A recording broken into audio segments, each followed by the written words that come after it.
Hey guys, welcome back to yet another episode of Top Billers Toolkit, where me and my twin brother interview top billers from all around the globe to unlock the secrets to their success. Today's guest is Jeffrey Zabrin. Jeff's story is pretty insane. He built his recruitment business while working a full-time SaaS sales job, while also managing to hit President's Club. He hit 100K in his first year, 200K in his second year, 250 in his third year, and nearly 600K in his fourth year. In today's episode, Jeff is going to be breaking down his exact MPC strategy and how he's used it to win countless clients. He's going to be explaining the exact platforms he sees the most success, how to structure a really good MPC message. He's also going to be explaining his exact messaging follow-up process and why he wins most of his business at that stage. Jeff is also going to be explaining the one mindset shift that completely transformed his energy in sales. Finally, we're just going to be speaking about Jeff's journey and how the hell he managed to run a business while working a full-time role. Guys, this is going to be a great episode. We hope you enjoy it as much as Ben and I did. As usual, grab a cuppa or a glass of wine and let's get into it, shall we? Wait a second, guys. Quick question for you. If you could land a new client on LinkedIn in the next couple of weeks, how much would that be worth to you? 20, 30, maybe 40K? Well, we have a pretty crazy offer on right now. If you are a recruitment business owner, then we will work with you for free and write you 2 posts at absolutely no cost. And here's the cool part. Other recruiters that have come through this free trial have managed to win new clients. They've racked up hundreds of thousands of impressions and started conversations with top tier candidates. It's completely risk-free, so you have nothing to lose and everything to gain. If you're interested, the link's in the description below. If not, no worries. We hope you enjoy the podcast. See you later. Jeff, thank you for joining us today, my friend. You literally told us off camera this is going to be your first podcast, so I am absolutely honored that you chose Top Billers Toolkit. How you doing, my friend? Yeah, I'm doing great. How are you guys doing? Thanks for having me. Yeah, really good, man. Really good. Really busy, just like crazy busy at the moment. You know what I'm hearing from recruiters as well a lot? Because I'm getting on quite a lot of sales calls and a lot of recruiters are just saying this is a good market right now. Like they're super busy. So I feel like something's turning. I don't know what it is, but more people are just like in a good state, which is awesome. Sorry, completely random. Jeff, Yeah, let's start absolutely. off with the first question, if you don't mind, my friend. What's the number one tool in your toolkit, whether it be a mindset, strategy, or software? Yeah, I love this question. I listen to your podcast all the time, so try to make it a little bit different. But I think that for me, the number one tool in my toolkit would be a sales skill set and a sales mindset. Mm, I think that when people think about recruiting, the obvious skill set would be to be a good recruiter, which is totally true. But I think that in recruiting is sales, right? So to actually make money, to get clients, to find people, right? That's how you build a recruiting business, and those, all require sales skills. So I would got say, it. I know we had some questions later on around sales, but I feel like because that's your first one, Jeff, that I wasn't expecting. But I'll ask you another question around it now. But that's cool. absolutely. So what, like, if there was some key things, because it definitely resonates that recruitment is very sales led, and if you're a good salesperson, then I think you're going to be a more successful recruiter, generally speaking. But what are the key principles? What are some really key things within that sales realm that you've learned that we can give to other recruiters? Do you think? Yeah, I think for me it was like, really having and defining your sales skill set. So, anything that you could do to make yourself better in sales. And I mentioned earlier about like how I think recruiting is sales, right? Like you reach out to people, at least in my opinion, almost in the same way that you would reach out to a candidate as a client, right? Like you're trying to get them to have an interest, like top of the funnel in an opportunity.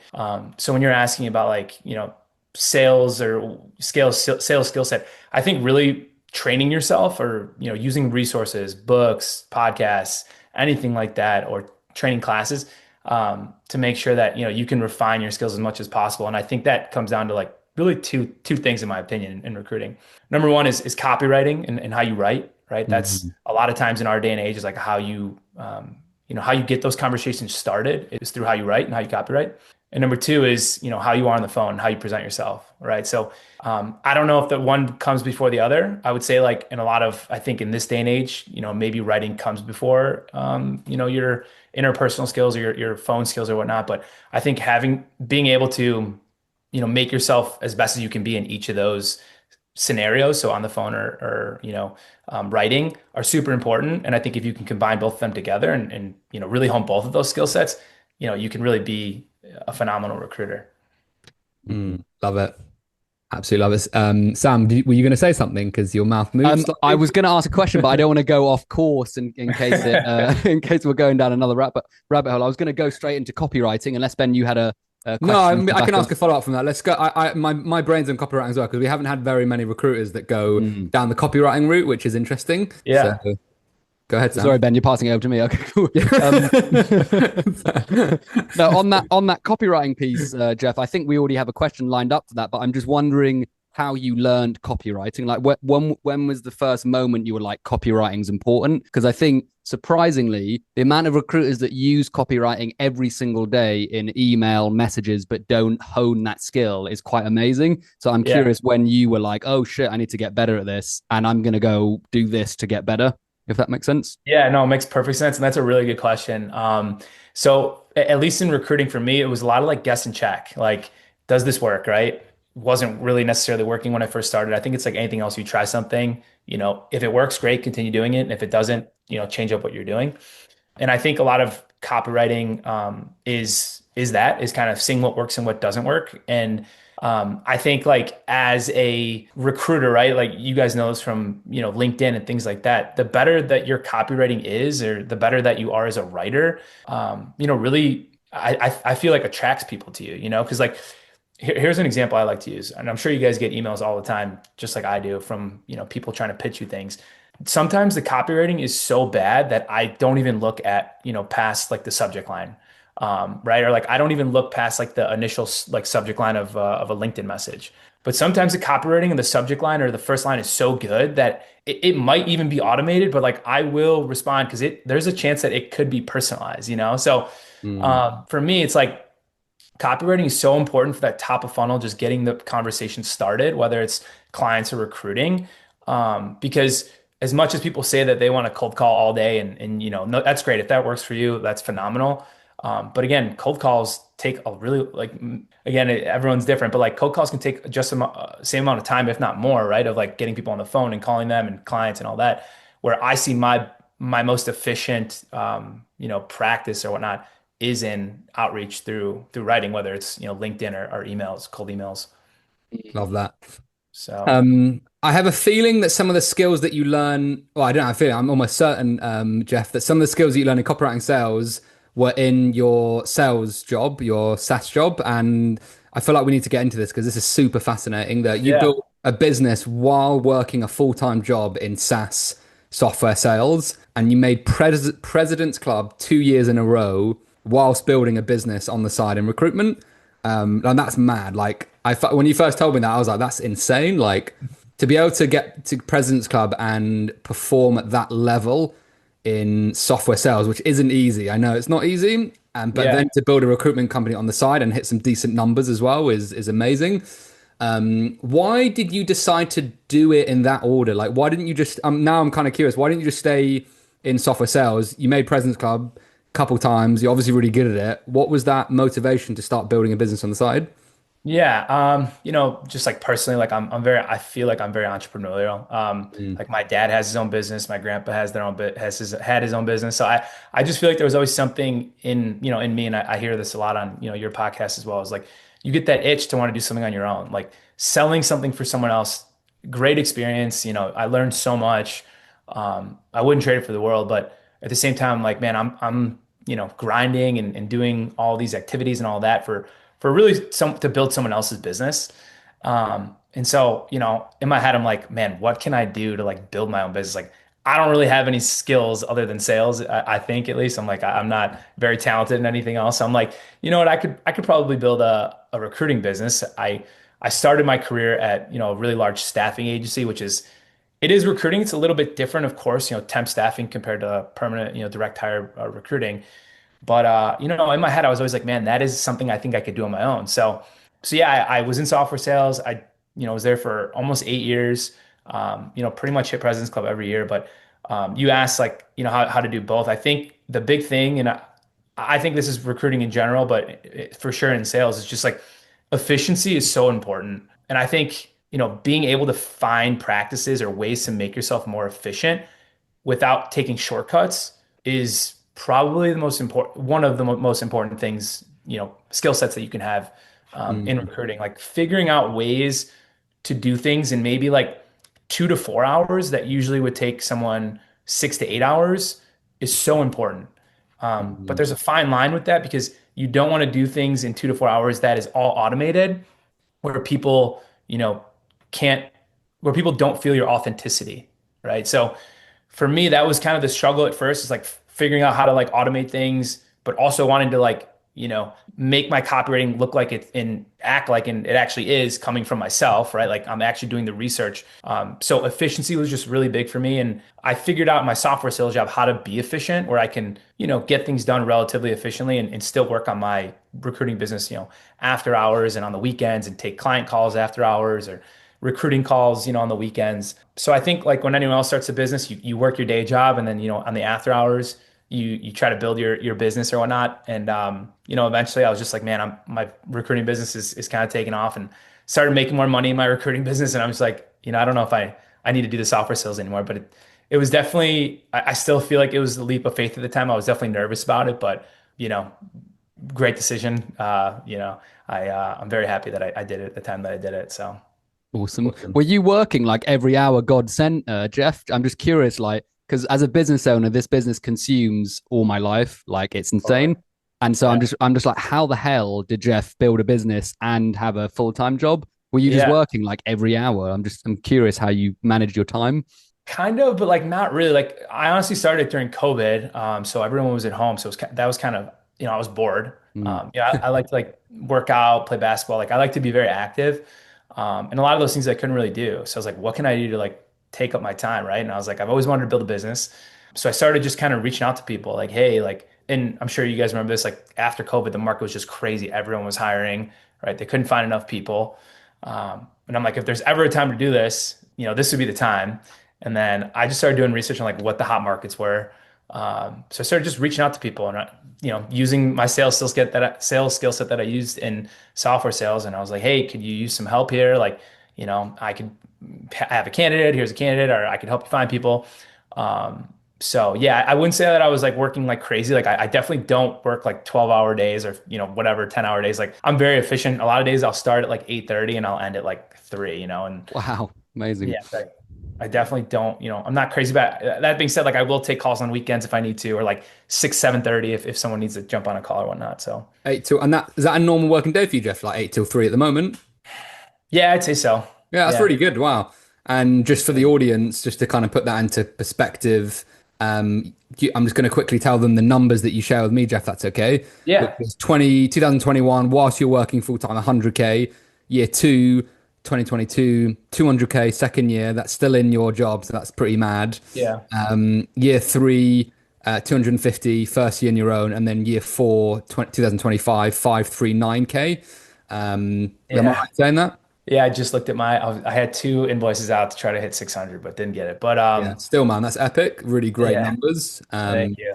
So Yeah. It was funny Sorry, because like I figured when I quit my job or, I was at 200K, I was like, man, first year I could, if I could do this kind of like part time, I could double it, I could do 400K. mm, And I mm. actually didn't end up doing that. And it was like at the end of the year, I was kind of distraught by it. I was like, man, only 50K more, and I'm doing this like my, full time. Like, I was really kind of upset by it, and that was kind of like a hurdle I had to get over. And then, I was like, man, this year I'm gonna double. I'm definitely gonna do. I had it on my desk. I'm like looked at it every day. I'm like, I'm gonna do 500K. That I know that's what I'm gonna do. That's So. interesting. So what was the biggest needle mover from 250 to 500K? Because you're right. You're like you did literally, you doubled that in 1 year, which is insane. Actually, that's pretty insane growth. Like, what were the most important things that you did that got you to 500 plus? Do you think?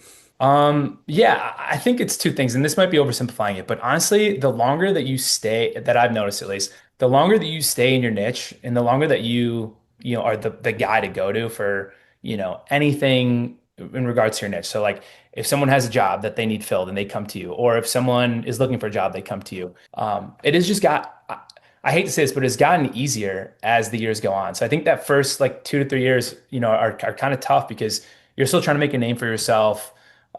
People don't really know you, or you've never talked to this person before. But now if a client comes to me like, hey, I need a project manager, like in my head I have like 10, 15 project managers, right, that I know that I could reach out to. Mm.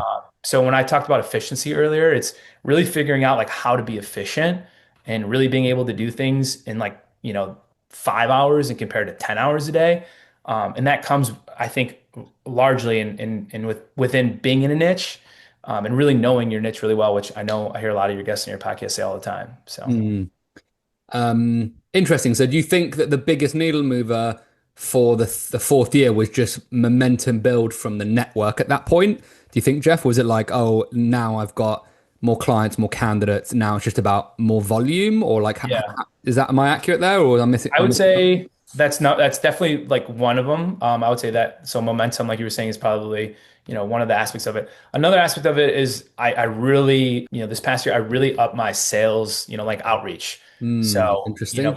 before I was I was working with a lot of the same clients. I thought that I could just be like, oh, I could just work with these clients, and I was doing some new business outreach, but the past year or so, like I really amped it up, and that was I like branded my LinkedIn. I did all the things that like because when I worked in my software sales job, I didn't have it on my LinkedIn because I didn't want my company knowing that I was doing both at the time. Yeah. So that first year, I really had to like make a name for myself, and I was Ben. We talked about this like I don't post on LinkedIn. I know that's a big marketing tool for a lot of people, and that's something that's a lever that I want to pull like eventually, and I want to be able to do that because I think it's a great marketing tool.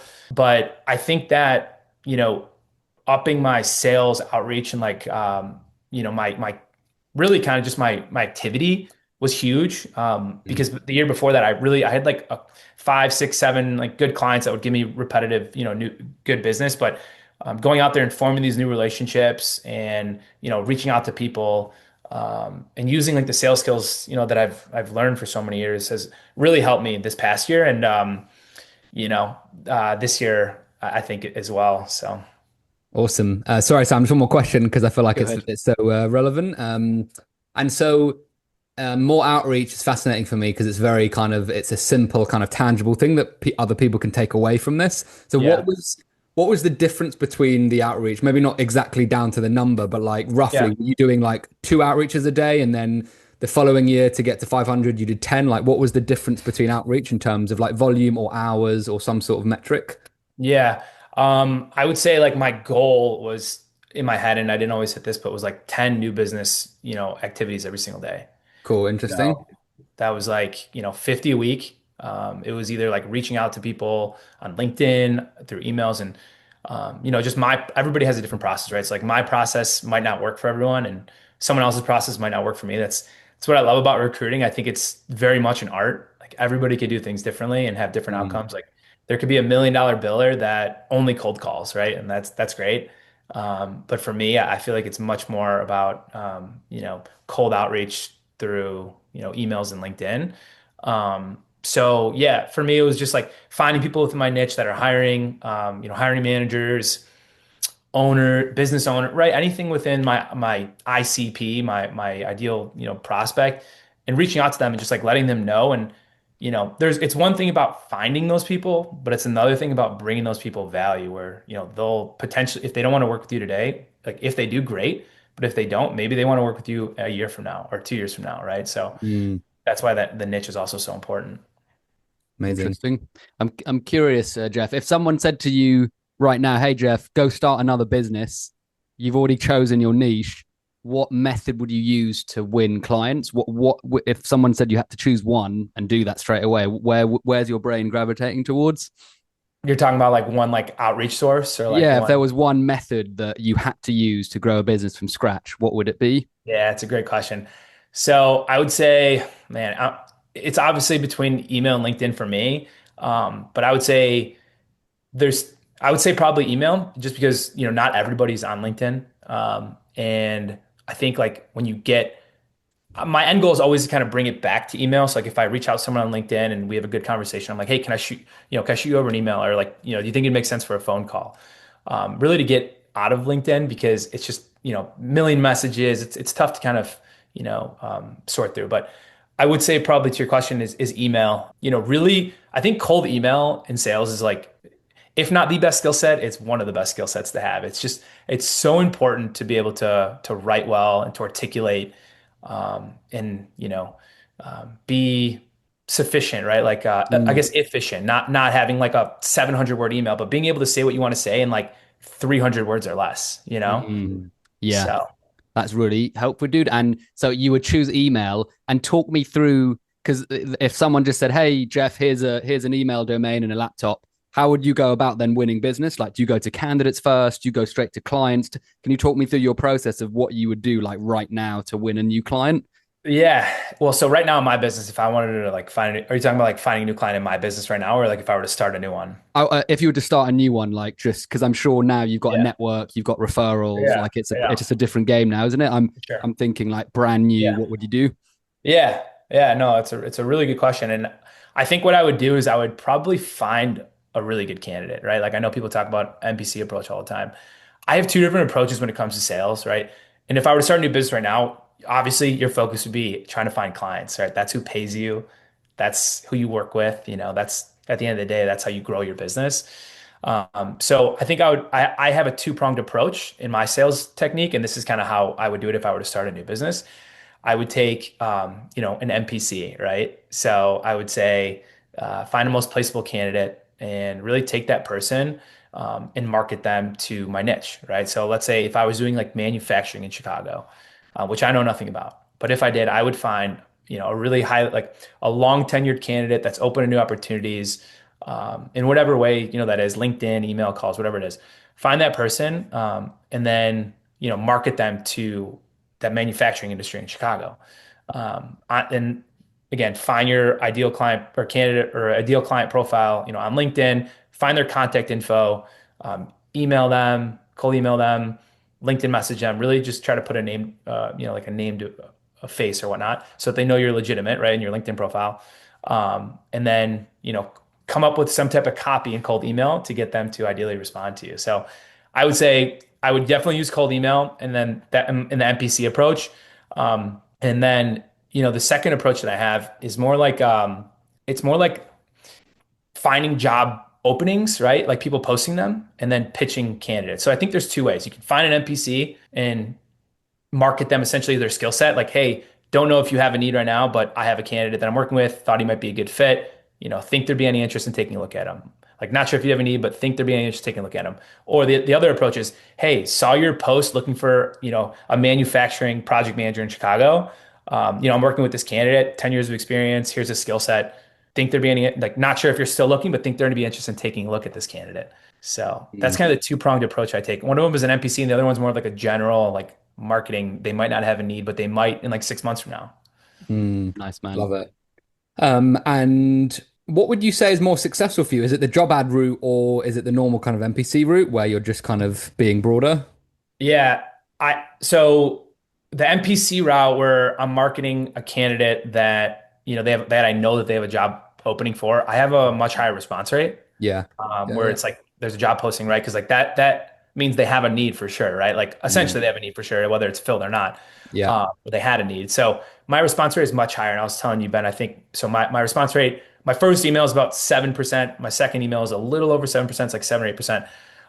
So my response rate is pretty good on those. I think relative to like maybe most cold emails. Mm, And when I'm marketing a candidate that isn't necessarily a job posting for, just like this skill set might align with your company or what you do. It's a little bit lower. It's more like 5 to 6%. Uh, mm, but in both scenarios, it's not like every single email back response is like, "Hey, we want to talk to this guy." A lot of times it's like, "Hey, thanks for the email. We filled this role, or we don't use recruiters, or we're not using recruiters right now, but we'll keep you in mind." Or like, sometimes like, "Let's reach back out in 6 months," right? So it's definitely not all like, "Let's get on a call and talk about this candidate." But regardless, if you're in a niche, that's something that you want to know, right? So like that is a good person to just make contact with because now they know you. Now the next time you reach out, you're like, "Hey, I saw you post another job for a project manager. We talked 6 months ago. It wasn't a good time. Do you think now would be a good time to talk about this mm, candidate?" yeah. So, we were talking about niches earlier and starting a business. Like it's just the long game and delayed gratification in recruiting that I found is just so important. Mm, Mm, really love that, dude. interesting. I'd love to just go into because when we spoke as well, Jeff, you said that I was quite surprised by the volume of emails that you sent. It was you said you sent 300 cold emails last year, and correct if I'm wrong, that you got big chunk of business from those 300 emails. And I was quite surprised because over the year, that's not a lot at all. Like some recruiters send that in a day. I mean, that's excessive, don't get me wrong, Yeah. but like, Yeah. or in a week at least, or maybe even a month, but they'll send way more Yeah. in the whole year. So what are you doing differently and why are you only sending 300? How are you making it work with 300 is probably a better question. Yeah. So here's the thing. I've heard, I think when I got into recruiting, I saw a bunch of YouTube videos, right? I was like doing research and, like everybody kind of like researches before they start a business. And on YouTube, I saw people that are like, send out 10,000 cold emails a month. And in my head, I'm like, man, how could anybody do that? Like, how could anyone receive an email from those 10,000 and be like, I'm going to respond to this, right? So like, Mm, I was like, I got to figure out a better way to do this. And that is kind of when I was like, I need to figure out my approach and how I'm going to do this. And, a lot of like my sales thinking is like, zig when other people zag, right? Like everybody's using AI, everybody's using Clay. I'm sure you guys get all these automated emails just like I do. And I ignore, if it's not custom to me, I will respond to every customized email that I get. If I know that someone is reaching out to me and it's like personal, I will reach out. I will respond. But if it's an AI email or if I know it's like Clay or spam or whatever, like I would never respond. I always delete them. mm, So my 300 cold emails like this past year were all super personalized. And that I think that's why my response rate was so high. So it's like, would you rather send out 10,000 cold emails a year and get a 0.505 response rate? Or would you rather send out 300, your name's behind it, your brand, your company, where the client knows you're legitimate, right? And it's a legitimate email because you read maybe their job description or their company and what they do, and you personalized your email or your outreach to what they do. Like, show me you know me. I've heard that phrase before. I really like it. Like, mm, show me you know who I am. Show me you know what I do. And that response rate is just so much higher. So, yeah, I think, knowing your niche has a lot to do with that, right? Like, you can speak their language if you know their niche. I'm in construction. Like, I can talk about project types and you know, different types of construction where like I think if a generalist probably reached out with 300 emails, probably wouldn't be able to like speak that language. mm. So I think that's a big part of it. But yeah, I would say that is super important, like what is in the message, right? And how you deliver it. And so to that point, like how you deliver your message and what you're asking for or what you're reaching out about is so important. Um, I'm sure you get these emails too. It's like, hey, I'm going to sell you this software. Is tomorrow at 3 p.m. a good time to talk? And it's like, no, it's not a good time to talk because like you didn't bring me any value about talking Yeah. to you at 3 p.m. Like, what are Mm, we going to talk about? I don't need your soft. I don't need your ATS. So like, no, it's not a good time to talk at 3 p.m. But if someone came up to me and they're like, and I'm just using as an example, I don't, but if I'm a software person selling like an ATS, like, some people are having this issue. I don't know if you're having this issue, but do you think it would make sense to talk about this issue and like putting the ball in my court, right? So lead by asking if it's a good fit, and if they think it's worth their time instead of assuming, right? Because like when you mm, assume, you would never go up to someone and see someone on the street and be like, "Hey, can we talk tomorrow at 3 p.m. about this issue that I'm having?" It's like, no, I don't need to do that with you. Like that's not important to me, mm, But it's like, hey, do you think this would be worth talking about tomorrow at 3 p.m.? Right? And they're like, yeah, maybe it would be, right? So like really kind of, and it's not about what you ask, about how you ask it.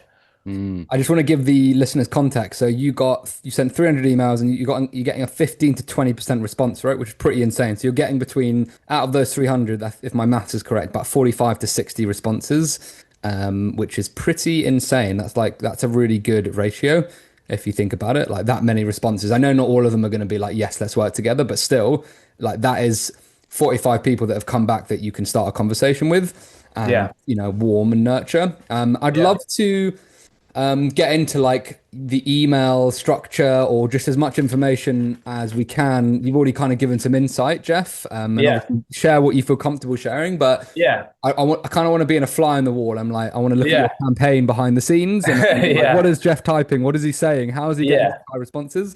What are the core things that are allowing this to work, do you think? For sure. So I have a couple like I'm happy to share as much as you guys want to hear about it. And I think that what it comes down to at the end of the day is just being authentic, right? Like really understanding what you're reaching out about, right? So first, I would say some like little things that I do that might be a little bit different from what other people do is my headlines are always lowercase. Might Mm, not seem like a big deal, but mm, works for me all the time. I never type in uppercase letters. I never use capital letters. I'm sorry. And I do this for a couple of reasons. Number one, no AI machine or bot is going to use lowercase letters, right? So mm, they know that it's coming from me if I use lowercase letters. I will say in the past like 3 or 4 years that I've been doing this, I don't have the numbers on like my response rate, but and this is to candidates. I do use like proper punctuation to clients because I just think it's more professional. But to candidate for candidate outreach, always lowercase. I had one time in the past 3 or 4 years where I had someone respond to me and say I was unprofessional for not using capital letters, and I thought it was kind of funny. Um, but I would say my even to clients, my headline, my subject is always lowercase, right? Because they get so many emails, and it's always either one or two words, right? It's mm. always something like saw your post or PM or whatever it is. It's something related to my copy, right? In the email. PM standing for project manager. Project Yeah. manager, right? Yeah, Yeah. cool. Or Okay. like, like if it's like a restaurant project, like Chicago restaurant project, right? Like something that they know in the subject line that I read, right? That I read maybe their job description or something that applies to them, right? Because then they're going to open Mm, it, right? Because if you send in all cap like a very proper punctuation with a semicolon to a prospect, they're going to think it's just an automated email, right? Because mm, 90% chance these days that it is, right? mm. So something that I have a lot of success with, other people might think it's crazy or might not like it, but I see a lot of success with that. Awesome. Um, And then what's the body look like, Jeff? Again, you don't have to give us word for word, but like, yeah, are you just saying, hey, I've got this candidate. I think we had an example of one yesterday from a top biller. It was super similar. It was like, hey, I've got this candidate or this sales director. Here are the three things. And then he said like three biggest things, the three tangible things that was selling that candidate. And then it was like, are you interested in meeting him? Or are you interested? It was super simple. that's I don't know if solid. yours Yeah. are like any more complicated or if they're similar to that or. Yeah, no, that's solid. So yeah, I was talking earlier, like I try to keep everything I read under like 300 characters. I just find that's like a sweet spot. If you go anything more than 300 characters, like in my opinion, like if someone's reading it on their phone, they're not going to scroll and like read it. So Mm, I try to keep everything 300 characters. I space out all of my lines, right? Like paragraphs. I never have more than like one sentence in every paragraph, which I think is just like for reading, is just like very quick. mm, But in terms of like the copy that I actually use for my outreach for potential clients, it's always something along the lines of like, hey, saw your post looking for this skill set. Let's say a project manager's like, hey, saw your post looking for a project manager. Like, not sure if you're still looking, but working with a candidate who has this skill set, and then briefly talk about his skill set at a very high level. Sometimes they even mention the company that he's at mm, or she's at. Um, and like, not sure if you're still looking, but if you are, think there'd be any interest in taking a look, question mark, right? Mm. And mm. then they get back to you, be like, no, thanks. We already found someone, or, we're not looking anymore. Or they get back to you like, we would love to see this person. Let's jump on a lot of times. Honestly, a lot of times people will just pick up the phone and call me and be like, hey, you sent me this email about this candidate. Like, let's talk about him. So like, I don't even have to call someone. Mm. So And how are you selecting? Because this is really interesting. Again, we asked this yesterday, so it just came to my head. Jeff, how are you selecting? Let's go with project managers because you mentioned it a few times. What's the difference between a good project manager to MPC and like an average project manager to MPC? How are you selecting the project manager, and how do you know he's going to be or she's going to be good? Do you think? yeah, it's a really good question. And I think that's kind of tough. I think that's about knowing your niche, right? So like Mm, knowing what clients want, right? So mm, I work in construction, so I guess I can really kind of relate it back to, engineering and construction is like people, excuse me, want candidates that are tenured, right? That have been in the role for a while, mm, that have done, projects that are similar to the ones that they work on, either in scope or, dollar amount. mm, Maybe have like a good reference or two that they've connected you with that they can speak for them. Um, so I think really kind of evaluating like what clients want and knowing what clients want is super important.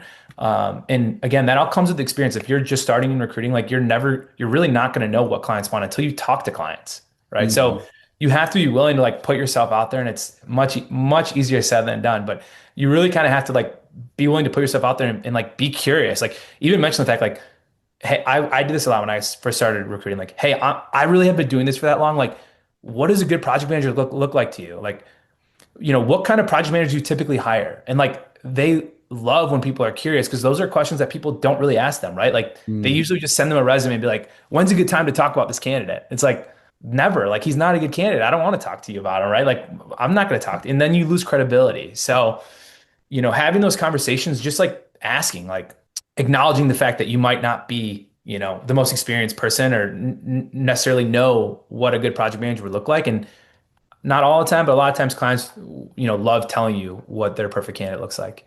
Mm. Mm. Awesome. Interesting. What the guest we had yesterday said that only 20% of all his MPC campaigns get responses where the client says, "Hey, would love to have a chat about this candidate." But majority of them are like, "Hey, this is a good candidate. Don't need this candidate, but I need someone like this." I'm curious what's your main response? Because that's how he Yeah. opens the door for most conversations. It's not that candidate, it's actually someone else. I'm just curious if Yep. you experience the same thing, Totally. Jeff. I was Mm. actually going to mention that. A lot of times it's a conversation starter. So it's like, hey, you reach out to us about this candidate.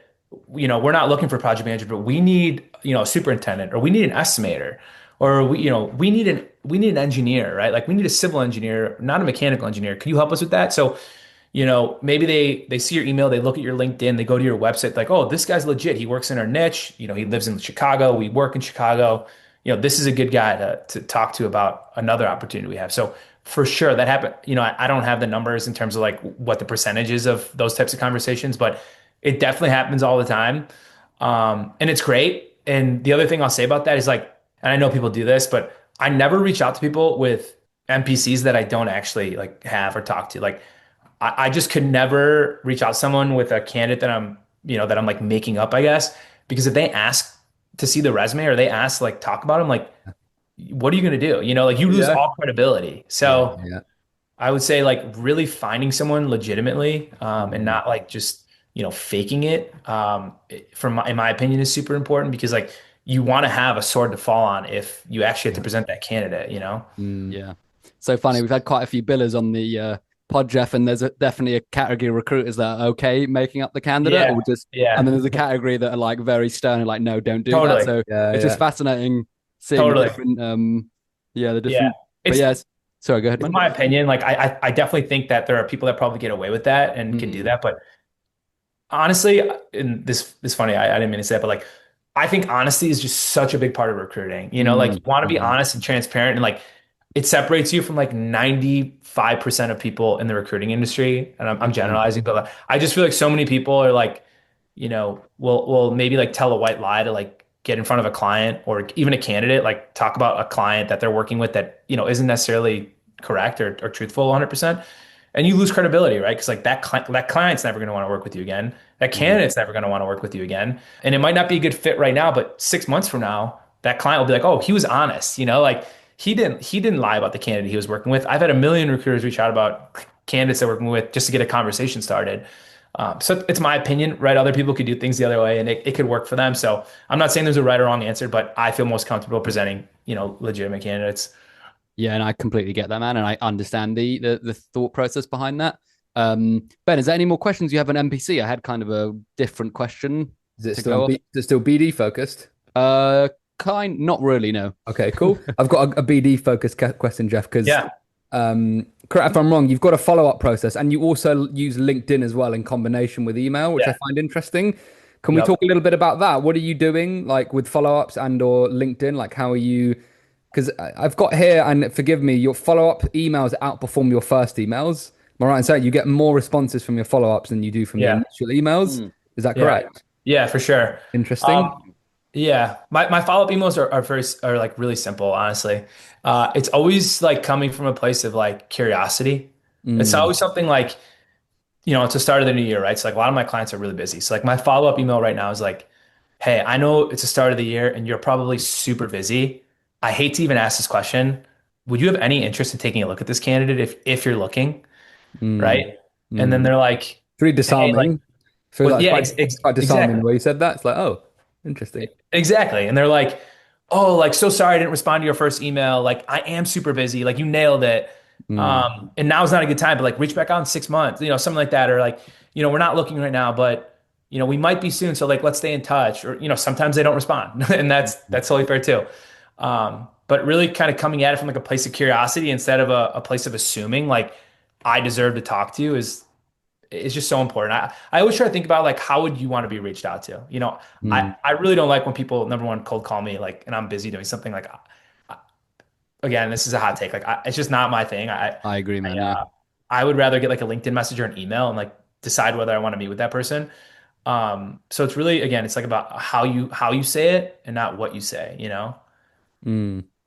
I'm still amazed that because I mean, cold calling still works, but I still hate receiving cold calls, and there's Yeah. definitely a portion of the market that still like receiving cold calls, obviously, because it still works, I think. And Yeah. but Yeah. yeah, I And just it it just does brings me work. back to Like today. I had like five people try and call me. I was getting so annoyed. I was like, I'm not picking up the phone. You need to email me or text me. totally. Yeah, exactly. And then if you can like read about it, right? You're like, hey, like this might be of interest to me. Like I could take the call, right? But if someone calls you and like you feel like they're trying to pressure you into selling you Mm, something, mm, and again, this is all my opinion, like people could disagree with this, but I'm like, it pushes me further away from wanting to meet with them. If mm, they're like, mm. hey, they do their pitch on the phone and I listen to it and I'm always like, hey, I appreciate like when I get them, I'm like, hey, I appreciate the hustle. Like, it's probably not. And then they come back with like like a response, like to try to trick me into meeting with them. And then I'm like, all right, now I'm like pushing away a little bit. So Mm. um Yeah, it's funny. yeah. Um, It's an art, it's like and anything. sorry, just to clarify on the follow up, Jeff, how many follow ups are you sending? So it sounds like they're fairly simple. It's more about timing. How many are you sending, and at what points in the sequence? I usually just send one, to be honest with Oh, you. I really? use Okay, interesting. I send one email, my initial email about the NPC. Hmm. Um, I've experimented with sending three. The third one like does really poorly. The second one Hmm. has been usually the best performer. Yeah, Um, interesting. I had that when I was doing heavy email as well. I used to send a Loom video, and then the second email was always really good, and then diminishing returns from third onwards for some reason. totally, totally, Um, yeah, yeah, so yeah, it's yeah. interesting. And I think that for me at least, like again, I'll speak from my experience. Like I think that for me, I send two emails. If they respond, great. If they don't respond, then I also have the ability to like, reach back out to them in 6 months or seven Mm, months or 8 months, right? But if you send five emails to someone in a 3 month span, and then 4 months later you send another five, like, you're emailing that person or reaching out to that person 15 times in 1 year. It's like that's kind of crazy to me, right? But like if you send two and they're like, oh, I've seen this guy's emails before. Like I know he's legit. I know he works in my niche, and I know he's a recruiter. Like they've seen me. Like they can put a name to a face, right? Like they know who I am. So that when I reach out again, whether it's 6 months, a year, 2 years from now, whatever it is, like they know who I am. So that's what works for me. I think that like overwhelming someone to the point where like they see your email and they shrug and they're like, oh, this guy again. Like I don't want to be that guy. yeah, yeah. Interesting. And sorry, just one more question around the BD Yeah. thing, Sam. Sorry. That's okay. Yeah. Cool. No worries. The crowd, I might be thinking of someone else, Jeff, so forgive me if I'm getting this wrong, but do you get a lot of your responses via LinkedIn from this process, or is it mainly via email? Like, where do you get the highest response rate, do you think? Is it directly via email, or is it via LinkedIn after you followed up on LinkedIn? Or was it a mixture of both? Probably a mixture of both. I don't know like the exact metrics for LinkedIn because it's kind of hard to track. I don't use any like LinkedIn automation. I know Okay. a lot of people do that. I'm just like too nervous about them like banning my Oh, account. yeah, So no, good idea. yeah, I don't use any of the automation tools, but um, I get a ton of my LinkedIn messages. I get tons of responses, tons. Mm, And I don't know what the response rate is, but I would say it's probably similar, if not a little bit better to my emails, just wow. because it's easier for people to respond on LinkedIn, right? Like they accept. Mm, And the other thing that I do that I think is really helpful is like I use LinkedIn Sales Navigator. I don't use LinkedIn Recruiter. mm. So I use Sales Navigator, and in Sales Navigator, you can send a note. I don't know if you guys have used this at all or A use Sales Navigator. note? No, is it similar to it? It's not the same principle as an email, or is it different? So yeah, this is awesome. I don't know if I you've used this can't believe I haven't before seen or this. We use Sales Navigator a lot, but we've never heard of the note thing. We oh don't really send messages on Sales Navigator just because notoriously in-mails have always had such a horrible response rate, Jeff. But oh you obviously know yeah something we haven't heard of before. What's this yeah note thing? yeah, this is awesome. So if you go to LinkedIn and you go to connect and if you have Sales Navigator, you could send a note and you can put 300 characters in a note. So every single one of my LinkedIn connection requests to candidates and clients have a note. And it's Mm, the same exact thing that we've been talking about. It's like my messages in my emails are almost exactly the same. It's a little bit different because I don't want them to think I'm just like copy and pasting it from email to LinkedIn. But all of my LinkedIn messages are like to a candidate, for example, it's like, hey, first name, great to connect. Working on a PM role, thought might be a good fit with your experience here. Like, here's your experience. Not sure if you're looking, but any interest in a convo about it. Really good response rate. Mm, Um, Cool. interesting. same same thing And with clients. I and you're read. doing this. Sorry, Jeff, just to clarify, because my brain's get. Are you doing this via Sales Navigator? This note function? Yeah, but if you have Sales Navigator, you can just send a note in your connection Got request it. So on same. regular Sorry, I'm basis. being slow here. So what you mean is you're sending a connection request, but yeah, you're sending a written connection request instead of just a random connection request with not Correct. random, but yeah, cool. I'm with you now. Yeah. Got it. Yeah, Cool. because Okay, then interesting. the message goes to their messages, right? So like, Yeah, of course. That's a really good yeah, point, actually. So as long as you yeah, can make it, is it below 300 characters or below 300 characters. yeah, Yep. interesting. So that's why And copywriting is so important. You have to be able to like yeah, yeah. explain what you're reaching out about in 300 characters or That's a really less. good point. If you can keep it below 300 characters, it's guaranteed to get in front of their face. Like they're Mm. guaranteed to read it if you can get that message below 300 characters. So sorry, what are you saying in that 300 roughly speaking? What are you saying in that 300 connection message?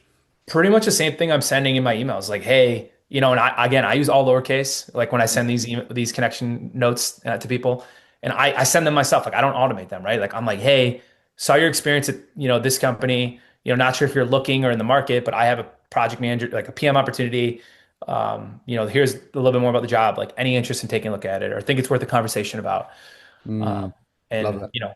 the response rate's really high. And I do the same thing on the client side. Every time I actually reach out on LinkedIn with a note to a potential client before I send them a cold email. Mm. Interesting. So, Interesting. And So it, and LinkedIn is that's your just a shortened. first.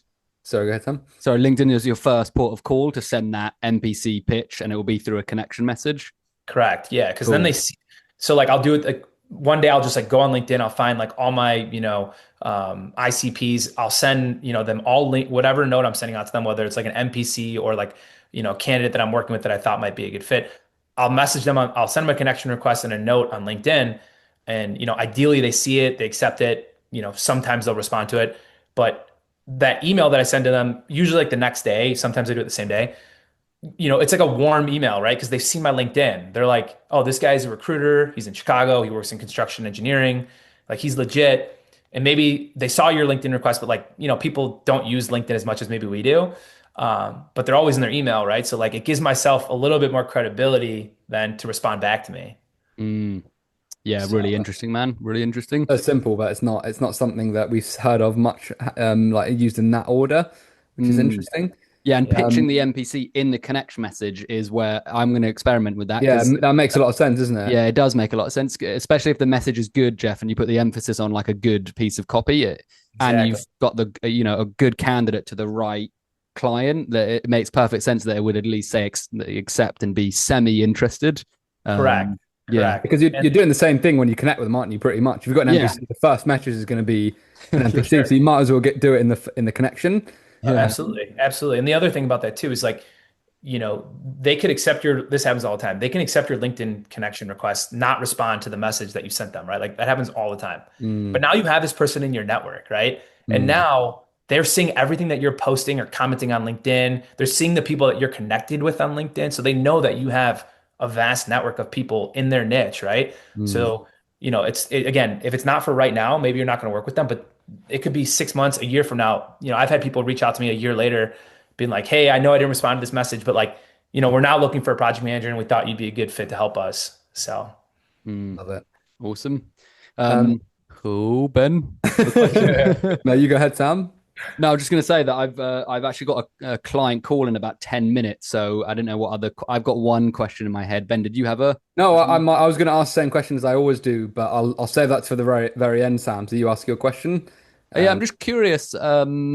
If you were to go back, Jeff, to those first couple days, Jeff who just started his business and knowing everything you do now, and you were to have a conversation with yourself, is there anything you would say to new Jeff who just started his business to make sure he would get to his goals faster?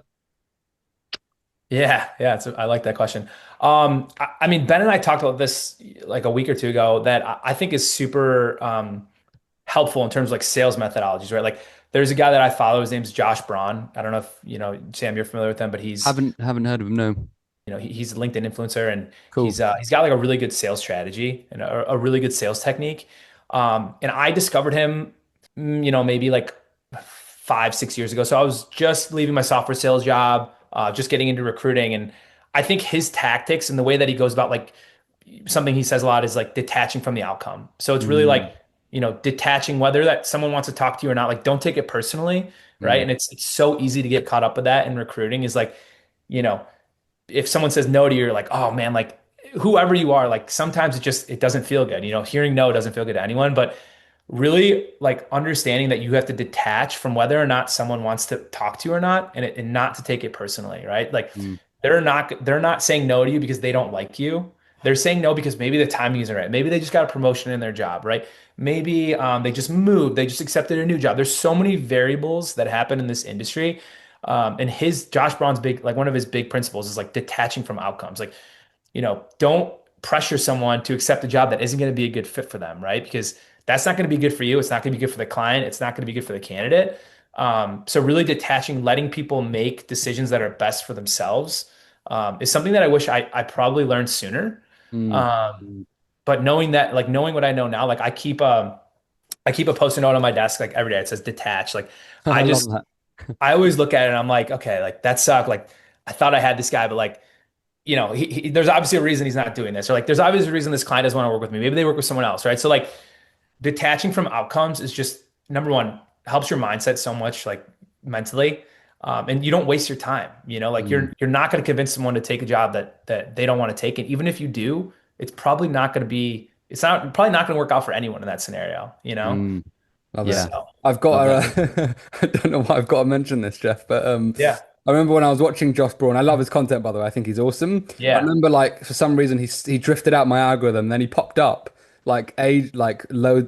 consistently popping up in my feed, and it was when there was a period of, have you heard of Justin Michael by any chance? Yeah. Yeah. Yeah, Justin Michael was like trolling his content. Did you Yes. see I that? do remember It that. was Yeah. so funny. I was like, Yeah. Yeah. it was just Lot so of- funny. Justin Yeah. Michael was like, I don't know, just like being really weird about it, and just Yeah. like kind of trying to prod him and like kind of Right. get him Yeah. annoyed and like, I don't know, like Yeah. belittle him. It was so weird. But I don't know A lot why I of LinkedIn mentioned that, drama. but I just wanted to know if you were like observing that as well. It was Yeah. so strange. Of course. Yeah. I follow everything he posts, and Yeah. newsletters and videos. Like I read everything. I think being like, I've done all the sales trainings and methodologies and like software Oh, sales, and amazing. nothing has hit for me, at least quite like Josh Braun. And I just think personally that in recruiting, like there's so many high pressure sales tactics. Like I learned them in my first agency, like, all these cold calls, trying to force people on calls or meetings with you. Like it just doesn't work. Like at the end of the day, like you're going to spend so much of your sales calories on trying to convince people, when really it should be making sure that it's going to be a good fit, So that's what he preaches. And like, that's, for my personality, it works really well. I think that a lot of people in recruiting go about it in the opposite way. And when someone hears from you with their like detached from the outcome, it kind of settles people a little bit. Like, okay, like this guy, he's not pressuring me to take this job or jump on a call or, and it makes people feel a little bit better. So yeah, I know we're wrapping up in a second, but definitely the biggest lesson I learned in sales was just almost like being willing to push people away, and not push people away purposely to sell them back, but just to be, as you say, detaching from the outcome is the best way Yeah, to frame it. for sure. Because then they can see you're being completely honest and just wanting to help them, and you've got no other agenda. And Totally. I think people can fish that and smell that, very, very quickly and easily. Yeah, absolutely. Justin, sorry, not Justin. You're not Justin. Justin Michael's in my head now. I'm thinking about him. Jeff, thank you so much for joining us today, mate. I really enjoyed this podcast. You gave some absolute golden nuggets today. So thank you so much, mate. Really appreciate your time, and thank you for coming on. Yeah, thank you so much for having me. It was great talking to you both. Thanks, Jeff. Hey guys, thanks for tuning in to this episode. If you enjoyed it, please don't forget to subscribe on YouTube and Spotify. Tune in for another episode next week, and we look forward to seeing you again very soon. Peace and love.